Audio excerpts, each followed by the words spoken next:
You can hear the first rain of the season long before it touches the ground. At least, that's what my grandfather used to say. Rain has a voice, he'd whisper, and the country listens before we do. Back then I was too young to understand what he meant.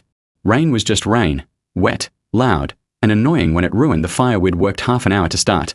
But out in the red dirt country, where months go by with nothing but heat and flies and a horizon stretched tight like a drum, the first rain isn't weather.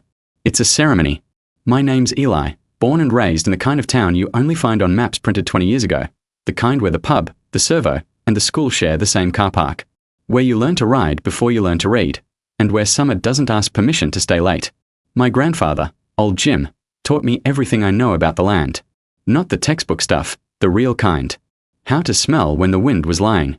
How to read a cloud that had no business being there. How to tell a story without making yourself the hero. But the most important thing he ever taught me was the rain rule. When the first drop hits, he said, you don't run inside. You walk out, look up, and let the land say g'day. Now, before you think he was some mystical desert poet, no. He was as practical as a busted shovel. But Outback folks have a different relationship with rain. You wait for it, pray for it, curse it, bless it. It's the only visitor that doesn't knock, that arrives when everything else is giving up. The year this story happened, the drought had gone from bloody inconvenient to calling radio stations to complain. Dust coated everything, dogs, fences, babies, you name it. Even the kangaroos looked tired of hopping through powder. Grandad was slower that year.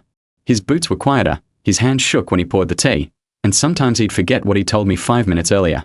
But he never forgot the sky. He'd scan it like he was reading a newspaper only he could see. And then, one evening, just as the sun was melting into the horizon, he said 2 words that froze my spine. It's coming. He pointed to a thin grey line stretched low across the far edge of the land. Storm clouds. Real ones. Heavy ones. The kind that don't bluff. Tonight? I asked. Tonight, he nodded. Before midnight. I don't know how he knew. He always knew.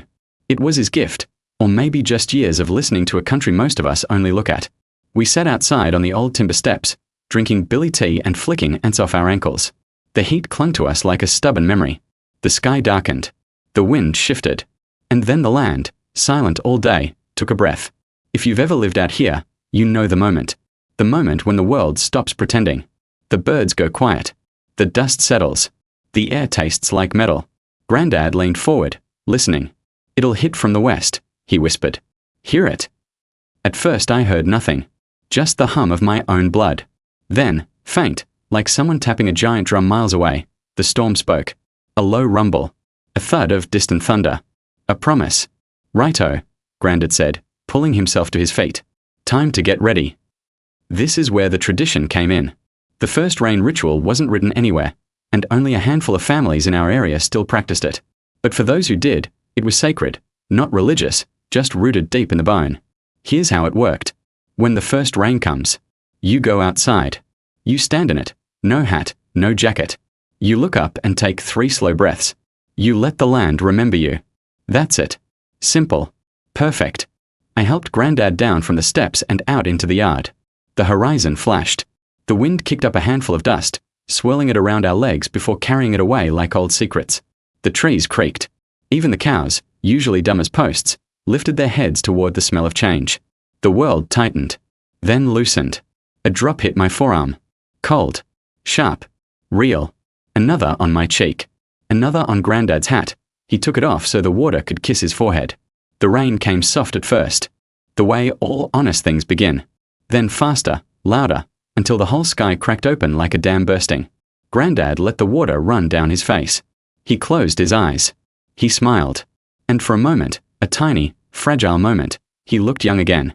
He reached for my wrist, squeezed it with those trembling fingers, and said, "This is the sound that keeps the world alive." I didn't know it then, but that would be the last rain we'd share. Now here's your mid-story hook, the part that changed everything. A week later, Grandad collapsed near the shed. By the time the ambulance reached the hospital, the rain puddles had already dried. He didn't wake up again. But the last thing he said to me, the last full sentence he ever spoke, was that night under the storm when he whispered, "Don't let the land forget you." I didn't understand what he meant, not fully. Not until months later, when the next storm rolled in. I was alone on the steps now. No tea. No old boots creaking beside me. Just me and the sky, bruised and beautiful. When the first drops fell, I almost went inside. Almost. But then I heard it. The rain's voice. The same voice he'd listened for his whole life. So I stepped out, no hat, no jacket, and let the water run down my face. 3 breaths. Look up. Remember. And as strange as it sounds, I swear the land recognized me. Like I'd said g'day to something older than time.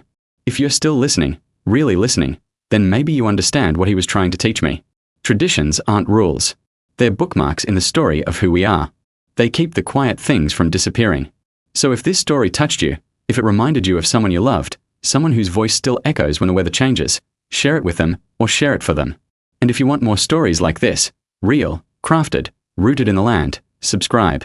It helps the channel grow, but more importantly, it keeps the stories alive. Next time, I'll tell you the one about the night the desert sang back to us. You won't want to miss it.